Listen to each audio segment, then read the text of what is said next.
तोसां पूरो पूरो इंसाफ़ थींदो। असीं कानून खां मदद वठी इन माझीअ खे टंग राईंदासीं। मां हींअर जे सूबेदार सां ॻाल्हायां।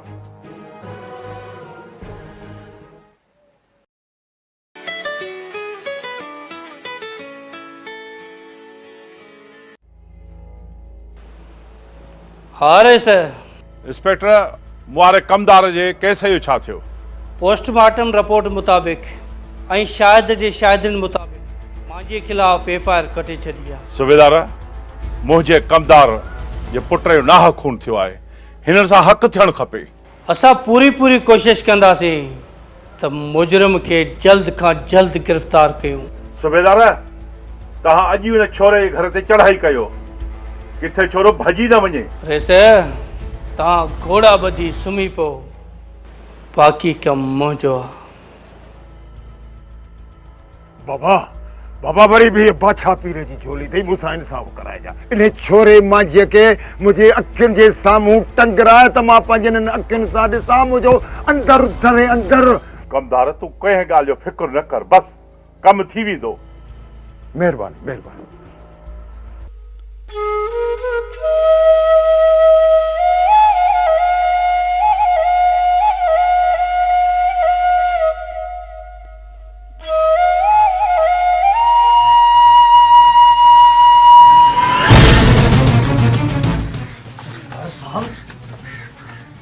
इजाजत जे मुंहिंजे घर में की ही कातिल जो घर आहे ऐं कातिल जे घर में पुलिस खे इजाज़त वठण जी का ज़रूरत न आहे।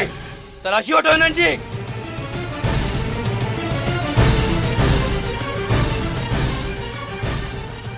सर लगे तो कातिल फरार थी वियो आहे।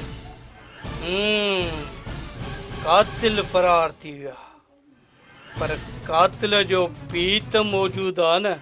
वठी हलो हिनखे। सूबेदार साहब, पर मुंहिंजो ॾोह कहिड़ो आहे? ॾोह तुंहिंजो इहो आहे जो तूं हिकु कातिल जो पीउ आहीं। मुझे बाबा की छॾे ॾियो। मुंहिंजो बाबा बेकसूर अथव। हिन पोड़े तव्हांजो कहिड़ो ॾोह कयो आहे? कुझु त इंसाफ़ कयो साहब, कुझु त रहम कयो। कंहिंखे थी इलाज करियां मां? हिननि वटि न ई रहम आहे न इंसाफ़। खामोश। पुलिस ते इल्ज़ाम हणण जे ॾोह में मां तोखे गिरफ़्तार करे सघां थो। सूबेदार साहब, ज़ाफ़ुनि सां घणो न ॻाल्हाए। जेको कुझु ॻाल्हाइणो अथई मूंसां ॻाल्हाए। खामोश। वठी हलो हिनखे।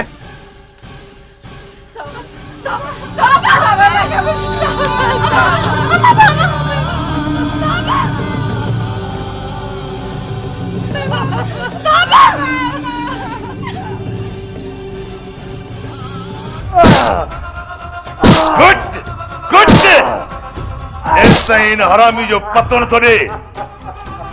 हिन जी चमड़ी लाहे छॾियोसि। हा मरम, याद आई त तुंहिंजो पुटु माझी किथे लिकियल आहे? साईं, मूंखे का ख़बर न आहे त मुंहिंजी किथे आहे ऐं कहिड़े हाल में आहे, कहिड़े हाल में आहे। साहब, हे इएं कोन मञीदो। हिनखे उबतो लॻियोसि त का ॻाल्हि खोपड़ीअ में वेहसि। जे इहा ॻाल्हि आहे त पोइ ॾिसंदो वञ त हिन सां कहिड़ो असर थो कयां। सूबेदार, हथ कढ मुंहिंजे पोड़े पीउ मां। किथे तुंहिंजा ये ॿई हथ ॿाहुनि समेत न वढे छॾियां। जे नांग पकड़ियो आहे त लीके खे कुटण मां को फ़ाइदो न आहे। छॾे ॾे मुंहिंजे पोड़े पीउ खे। मां गिरफ़्तारी पेश थो कयां। जमादार, गिरफ़्तार कर इनके।